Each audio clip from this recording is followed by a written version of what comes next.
আচ্ছা শোনো না, আমায় একটু ওটা দেখাবে? কি দেখবে তুমি? ওই যে তোমার ওটা দেখবো। না, আমি ওটা তোমায় দেখাতে পারবো না। কিন্তু কেন?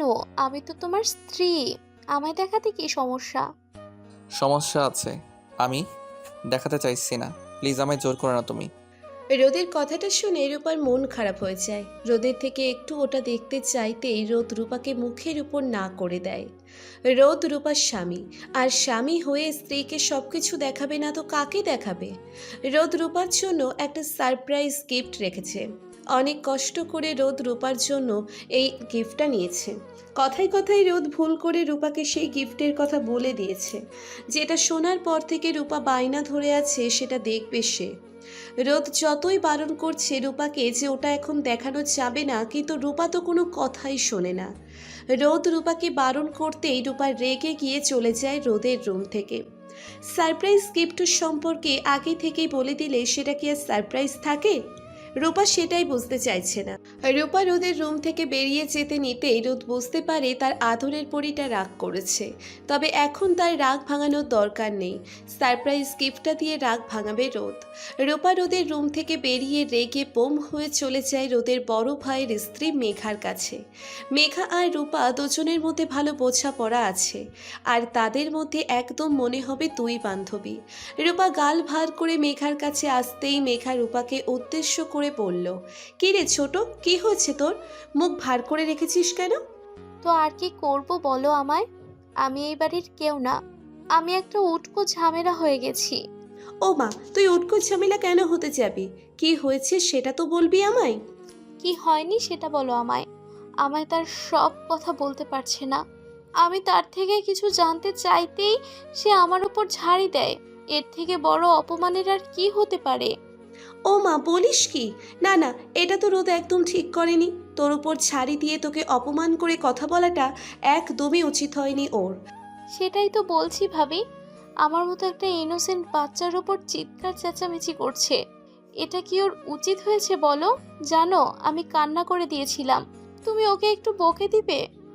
রূপার মলিন কণ্ঠস্বর শুনে মেঘার মন গলে গেল। মেঘা রোদের কথা ভাবছে। ছেলেটা বেপরোয়া ঠিক আছে, কিন্তু নিজের স্ত্রীর সাথে বাজে ব্যবহার করাটা একদম উচিত হয়নি ওর। তাছাড়া নিজের স্ত্রীর থেকে আড়াল করার মতো এমন কিছুই নেই। ওকে ঠিক বকতে হবে, তা না হলে ও কখনো বদলাবে না। মেঘা রূপাকে সান্ত্বনা দিল, তবে মেঘার এই সান্ত্বনায় রূপার মন ভরেনি। রূপা এখনো মন খারাপ করে আছে। রূপার গাল জোড়া লাল হয়ে আছে। মেঘা রূপাকে কিছু সময় বুঝিয়ে অতঃপর রূপার হাত ধরে রূপাকে নিয়ে রুমের বাহিরে এলো। রুমের বাহিরে এসে মেঘা গলা ছেড়ে রোদকে ডাকতে লাগলো। এক মুহূর্তের জন্য এটাই মনে হচ্ছে যে বাড়িতে ডাকাত পড়েছে। মেঘার চিৎকার শুনে রোদ হকচকিয়ে গিয়ে রুমের বাহিরে চলে এলো। মেঘার সামনে এসে কৌতূহলী কণ্ঠে রোদ বলতে লাগলো, কি হয়েছে ভাবি? এমন করে চিৎকার করছো কেন? বাড়িতে কি জাগাত পড়েছে? কি হয়েছে মানে? ডাকাত পড়ার থেকেও বেশি কিছু হয়েছে। তোমার সাহস দেখে আমি অবাক হচ্ছি ভাই। তুমি এই মেয়েটার সাথে সবসময় বাজে ব্যবহার করো কেন? কোন মেয়েটার সাথে আমি সবসময় বাজে ব্যবহার করি? আমি তো কিছুই বুঝতে পারছি না ভাবি। সেটা বুঝবে কেন? তোমার তো এসব বোঝার কথাও না। তুমি তো বোঝো শুধু চিৎকার করতে আর বাজে ব্যবহার করতে। এটাই করে চাও। আমি রূপার কথা বলছি, রূপার। রূপার সাথে আমি বাজে ব্যবহার করলাম কখন? আমি তো ওর সাথে মজা করেছি একটু। মজা? এ কেমন মজা? মেয়েটার মুখের দিকে তাকাও, দেখো চোখের কোলে নোনা জল চলে এসেছে। এসব মজা? ভাবি বিশ্বাস করো, আমি ওর সাথে বাজে ব্যবহার করিনি। আমি তো ওকে। রোদকে সম্পূর্ণ কথা বলার সুযোগ দিল না রূপা। রূপা খানিকটা ন্যাকা কান্না কণ্ঠে মেঘাকে উদ্দেশ্য করে বলল, ভাবি এখন তো মিথ্যে কথাই বলবে। ওকে জিজ্ঞাসা করো আমার উপর ঝাড়ি দিয়ে কথা বলেছে কেন। ও জানে আমি ওর ঝাড়ি খেয়ে কথা শুনতে পারি না। সেটাই তো, নিজের স্ত্রীর থেকে সব লুকিয়ে গিয়ে আবার নিজেই ওকে ঝাড়ি দিয়ে কথা বলছো? এত বড় সাহস পেল কোথা থেকে? এতক্ষণ পর রোদ আসল বিষয়টা বুঝতে পারল। তার মানে রূপা রোদকে ফাঁসানোর জন্য এমনটা করেছে। রূপা ইচ্ছে করে বানিয়ে বানিয়ে বলে নিজের ভাবির কাছে রোদকে ছোট করেছে। রোদ রূপার দিকে দৃষ্টিপাত করতেই রোদ দেখতে পেল রূপা জিভ বের করে মুচকি মুচকি হাসছে। রোদ রাগী দৃষ্টিতে রূপার দিকে তাকাতেই মেঘা রোদকে উদ্দেশ্য করে ভীষণ কর্কশ কণ্ঠে বলতে লাগলো, আবার তুমি রূপার দিকে তাকিয়ে চোখ রাঙানি দিচ্ছ? এখনই সরি বলো রূপাকে, তা না হলে আজ তোমার খবর আছে বলে দিচ্ছি আমি। ভাবি বিশ্বাস করো আমি নির্দোষ। এই ফাজিল মেয়েটা আমার নামে মিথ্যা অভিযোগ করছে। আবার বাজে কথা, সরি বলতে বলেছি মানে বলবে, তা না হলে কিন্তু। আচ্ছা ভাবি বলছি তো, আমার সাথে সবসময় এমন হয়। এই শোনো, সরি। যে ভুল করিনি তার জন্য সরি। দেখেছো ভাবি, ও আবারও আমার সাথে আজে বাজে কথা বলছে। এমন করে কেউ সরি বলে? রোদ বেশি হয়ে যাচ্ছে কিন্তু। আমি তোমায় যেমন করে সরি বলতে বলেছি ঠিক ওভাবে সরি বলো, ঠিক ওভাবে সরি বলো, আমার মাথা গরম করিও না। সরি। রোদ কথাটা বলতেই হনহন করে রাগে গজগজ করতে করতে চলে যায় নিজের রুমের মধ্যে। রোদ চলে যেতেই রূপা আর মেঘা দুজন খিলখিল করে হেসে ফেলল। রোদ রুমে এসে অপেক্ষা করছে রাত হবার। রাতের বেলা তো রূপা তার কাছেই আসবে, তখন রূপাকে বোঝাতে হবে। রোদের সাথে চালাকি করা হাড়ে হাড়ে বোঝাবে সে। রোদ বসে বসে ল্যাপটপে কিছু কাজ করে নিল। কাজ শেষ করে রাতের খাবার খেয়ে রোদ নিজের রুমে এসে বসে অপেক্ষা করতে লাগলো রূপার। রূপা কখন আসবে আর রূপার এই ফাজলামির আসল মজা সে বোঝাবে। রোদের অপেক্ষার প্রহর বেশি সময় স্থায়ী হলো না। রূপা চলে এলো রোদের কাছে। রুমে এসে রূপা রোদের দিক থেকে মুখ ঘুরিয়ে নিয়ে রোদকে উদ্দেশ্য করে বলতে লাগলো, সরি, আমি আপনাকে বিরক্ত করেছি, আমায় ক্ষমা করে দিবেন। আর আজ আমার শরীরটা ভালো লাগছে না, আমি একটু ঘুমোবো। ও মা, তোমার শরীরের আবার কি হলো? কি জানি হয়েছে, মাথাটা ভন ভন করে ঘুরছে। আপনি একটু কষ্ট করে বিছানাটা রেডি করে ফেলুন না প্লিজ। হ্যাঁ অবশ্যই রেডি করব। কেন রেবা, করব না? আমার আদরের বউ ঘুমাবে আর আমি রেডি করে দিব না, তা কি করে হয়? ওয়েট, রেডি করছি। রোদ কথাটা বলতেই বিছানা থেকে নেমে গিয়ে দরজাটা ধপাস করে বন্ধ করে ফেলল। রোদের ধপাস করে দরজা বন্ধ করার শব্দটা শুনে রূপা একটু কেঁপে উঠল। এই ছেলেটা দিয়ে বিশ্বাস নেই, কখন কি করে ফেলে বলা দায়। রোদ দরজা বন্ধ করে দিয়ে রূপার দিকে এগিয়ে এলো। রূপা রোদের এমন এগিয়ে আসা দেখে ভয়ে চুপসে যায়। রোদ রূপার দিকে এগিয়ে আসতে নিতেই রূপাও পিছিয়ে যেতে থাকে। রোদ রূপার এমন পিছিয়ে যাওয়া থেকে মুচকি হেসে বলতে লাগলো, কি গো, আমি তোমার উপর রাগ দেখাই? বাজে কথা বলে ধমক দেই, তাই না? হ্যাঁ, তাই তো দাও। আমি কি মিথ্যে বলেছি নাকি? ও তাই তো, তুমি তো মিথ্যা বলতেই পারো না। আমি তোমার উপর এমন ঝাড়ি দিয়েছি যে তোমার চোখ থেকে জল চলে এসেছে, তাই না? না, ওটা আমি বানিয়ে বলেছিলাম। আমি সরি বলার পরও তোমার মন ভরেনি, তাই না? আবারও সরি বলিয়েছো আমায় দিয়ে, ওটার কি হবে? তাই তো আমি রুমে এসেই সরি বলেছি। সরি, আর এমন করব না। তোমায় সরিতে তো আর কাজ হবে না সোনা, তুমি দিন না আসার একটা ফাজিল হয়ে যাচ্ছ। তোমায় তো পানিশমেন্ট দিতে হবে। না না, আমি ভালো হয়ে যাব। আমার উপর এমন করিয়েন না প্লিজ। আপনার চোখ দেখে আমার ভয় করছে। ভয়ের কারণে তুমি থেকে আপনি চলে এসেছে, তাই না? তাই তো। তখন যদি আমার ওটা দেখাতো তাহলেই তো হতো। আমিও অমন ফাজলামি করতাম না। চুপ করো সোনা, তোমার ফাইজলামি দেখে আমি বিরক্ত। এখন তোমায় সাজা পেতেই হবে। তার আগে যে গিফটটা তোমার জন্য নিয়ে এসেছি সেটা দেখো। রোদ কথাটা বলতেই নিজের পকেট থেকে একটা চাবি বের করলো। চাবিটা দেখে রূপা কিছুই বুঝতে পারল না। এটা আবার কিসের সারপ্রাইজ? রূপা প্রশ্নসূচক দৃষ্টিতে রোদের দিকে তাকিয়ে আছে। রোদ মুচকি একটা হাসি দিয়ে রূপাকে উদ্দেশ্য করে বলল, তোমার না বাইক চালাতে খুব ইচ্ছে করে? এই বাইকটা তোমার জন্য নিয়েছি। এই নাও বাইকের চাবি, বাইক গ্যারেজে আছে। রোদের কথাটা শুনে রূপা যেন খুশিতে গদগদ হয়ে যায়। রূপা সবসময় স্বপ্ন দেখতো সে বাইক চালাচ্ছে। বাইক নিয়ে তার অন্যরকম একটা ইচ্ছে থাকে সব সময়। রোদকে শুধুমাত্র একদিন নিজের ইচ্ছের কথা বলেছে রূপা, আর রোদ সেই কথাটা শুনে রূপার ইচ্ছে পূর্ণ করে দিল। রূপা বাইকের চাবিটা হাতে নিয়ে রোদের দিকে হাস্য উজ্জ্বল মুখ নিয়ে তাকিয়ে দুম করে রোদকে শক্ত করে জড়িয়ে ধরল। রোদ রূপার পিঠের উপর আলতো করে হাত বলিয়ে দিয়ে রূপাকে উদ্দেশ্য করে বলতে লাগলো, বাইক পেয়ে কেমন লাগছে আপনার জনাবা? আপনি খুশি হয়েছেন তো? ওহো, শুধুমাত্র খুশি না, আমি আজ মহা খুশি। আপনার খুশিটাকেই তো আমি ভালোবাসি প্রিয়। এই চলো না, বাইকটা এখনই গিয়ে দেখে আসি। Please please. ঠিক আছে চলো। রোদ রূপার হাত ধরে রূপাকে তার প্রিয় পছন্দের বাইকটা দেখাতে নিয়ে যায় গ্যারেজে। একটা লাল কাপড় দিয়ে বাইকটা ঢাকা আছে। রূপা নতুন বাইকটা দেখার জন্য উদগ্রীব হয়ে আছে।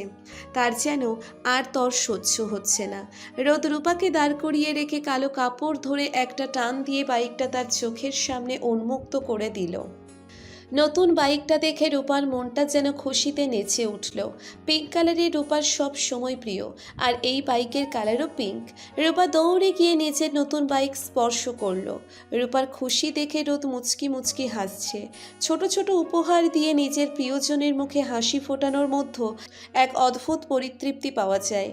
রূপা বাইকটা ভালো করে দেখে আবার ঢেকে দিয়ে রোদকে উদ্দেশ্য করে বলল, এই বাইকটা অনেক দাম নিয়েছে তাই না? এতগুলো টাকা কোথায় পেলে তুমি? সেসব জেনে তুমি কি করবে? এত কিছু নিয়ে তোমায় মাথা ঘামাতে হবে না। তুমি বাইক পেয়েছো, এখন বাইক নিয়ে আমার পেছনে বসে ঘুরবে ব্যাস। তা তো ঠিক আছে, কিন্তু তবুও আমায় বললে কি হবে? সব কথা আপনাকে বলা যাবে না তো? আপনি বোঝেন না কেন? আপনার খুশির কাছে এটা অতি সামান্য। হয়েছে হয়েছে, এখন চলো রুমে যাব। ঘুমাবে না নাকি? ঘুমাবো তো, আগে সাজা দিয়ে দেই তারপর। এসো আমার কাছে এসো। না না, আমি তোমার কাছে যাব না। প্লিজ কোনো সাজা দিও না, আমি তো সরি বলেছি নাকি? ওকে ফাইন, এসো না তুমি, আমি নিজেই আসছি। রোদ রূপার দিকে এগিয়ে গিয়ে দুম করে রূপাকে নিজের কোলে তুলে নিল। রূপা রোদের কোলে উঠে পড়তেই রূপা চমকে যায়। রোদের কোলে উঠে রূপা লজ্জায় লাল হয়ে যায়। রূপা রোদের গলা জড়িয়ে ধরে রোদকে বারবার বলছে নামিয়ে দিতে তাকে। কেউ দেখে ফেললে লজ্জায় পড়তে হবে। কিন্তু রোদ তো রূপার কথা শোনে না। রোদ রূপাকে জোর করেই নিজের কোলে তুলে নিয়ে রুমের দিকে চলতে শুরু করেছে। রূপা প্রথমে বারণ করলেও পরে রোদের গলা জড়িয়ে ছোট্ট বাচ্চার মতো রোদের কোলে উঠে রুমে চলে আসলো। রোদ রূপাকে রুমে নিয়ে এসে বিছানায় আলতো করে বসিয়ে দিয়ে রূপাকে উদ্দেশ্য করে নেশালো কণ্ঠে বলতে লাগলো, এবার তোমার সাজা খাওয়ার পালা, প্রস্তুত হয়ে নাও সোনা। এই না না, আমি কোনো সাজা খাবো না, আমায় ছেড়ে দিন। আমায় জোর করে আপনি কিছুই পাবেন না। পাবো না কেন? অবশ্যই পাবো। তোমার এই ফাইজলামি আমি এখনই বন্ধ করে দিব। রোদ কথাটা বলতেই রূপার ঠোঁটের দিকে তীক্ষ্ণ দৃষ্টি নিক্ষেপ করলো। রোদের তীক্ষ্ণ দৃষ্টি রূপার ঠোঁটের উপর পড়তেই রূপা বুঝতে পারল রোদ তার ঠোঁটের দিকে তাকিয়ে আছে। রোদ এই ঠোঁটের মায়ায় নিজেকে হারিয়ে ফেলছে প্রায়। নিজেকে যেন আর আটকে রাখতে পারছে না রোদ। রোদের ইচ্ছে করছে এই ঠোঁটজোড়া নিজের দখলে নিয়ে পরম আবেশে ভালোবাসা দিতে। রূপা রোদের চাহনির মানে বুঝতে পেরে রোদকে উদ্দেশ্য করে মায়াবী কণ্ঠে বলল, এমন করে কি দেখছেন? কি দেখছি জানো না তুমি? জানি না তো, বলুন না কি দেখছেন। সেটা বলার থেকে বুঝিয়ে দিলেই তো ভালো হয়। রোদ কথাটা বলতেই রূপার কোমর ধরে হ্যাচকা টান দিয়ে রূপাকে নিজের কাছে টেনে নিল। রূপা রোদের হ্যাচকা টানে তাল সামলাতে না পেরে হকচকিয়ে রূপা রোদের বুকে চলে এলো। রোদ রূপার এলোমেলো চুলগুলো ঠিক করে দিয়ে রূপার কপালে আলতো করে নিজের ঠোঁট জোড়া ছুঁয়ে দিল। রোদের ঠোঁটের ছোঁয়া পেতেই যেন রূপার সারা শরীরে কারেন্ট বয়ে যায়। এক অদ্ভুত শিহরণ খেলে গেল রূপার সারা শরীরে। রোদ রূপার কোমরে আলতো করে হাত বুলিয়ে দিতে লাগলো। রূপা রোদের প্রতিটি ছোঁয়ার বারবার কেঁপে কেঁপে উঠল। রূপার এমন কম্পিত শরীর দেখে রোদ আর নিজেকে শান্ত রাখতে পারল না। দুম করে রূপার ঠোঁটের সাথে নিজের ঠোঁট জোড়া এক করে দিল সে। পরম আবেশে রূপার ঠোঁটকে ভালোবাসার পরশ এঁকে দিতে লাগলো রোদ। রোদের সাথে সমান তালে রেসপন্স করছে রূপা। দুজন যেন উন্মাদের মতো একে অপরের ঠোঁটে চুমু খাচ্ছে। প্রিয়তমার ঠোঁটের স্বাদ গ্রহণ করতে পেরে নিজের মনকে শান্ত করার ঔষধ পেয়ে গেল রোদ। দুজন একে অপরের ঠোঁটের মিষ্টির স্বাদ বের করে কিছু সময় ধরে গ্রহণ করার পর দুজন মৃদু হাঁপাতে হাঁপাতে একে অপরের ঠোঁট ছেড়ে দিল। রোদ রূপার ঠোঁট ছেড়ে দিতেই রূপা রোদকে উদ্দেশ্য করে বলল, কি হলো, এত সময় ধরে কেউ কিস করে? আমি বুঝি না আপনি সব সময় আমার সাথে এমন করেন কেন? আমি কি করব? কাজটা শেষ না হলে কি ছেড়ে আসা যায় নাকি? আপনার এই দুষ্টুমিগুলো সহ্য করতে করতে আমি এখন প্রায় বিরক্ত।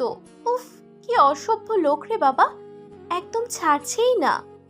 এটা তো ট্রেলার শো না, পিকচার আভি বাকি হ্যায়। রোদ কথাটা শেষ করতেই রূপাকে নিজের বুকে জড়িয়ে নিয়ে বিছানায় শুয়ে পড়ল। তারপর আর কি হলো সেটা হয়তো সবাই বেশ বুঝতে পারছেন। আরে আদর হয়েছে আদর, সব কথা কি করে বলা যায়। রূপা রোদের মাঝে হারিয়ে গেল আর রোদ রূপার মাঝে। ভালোবাসার পূর্ণতার অংশে দুজন যেন উন্মাদ হয়ে গেল। ভালো থাকুক ভালোবাসা, ভালো থাক ভালোবাসার মানুষগুলো। রোদ আর রূপার জন্য দোয়া করবেন, তারা যেন সব সময় এমন ভালোবাসার খুনসুটিতে থাকতে পারে।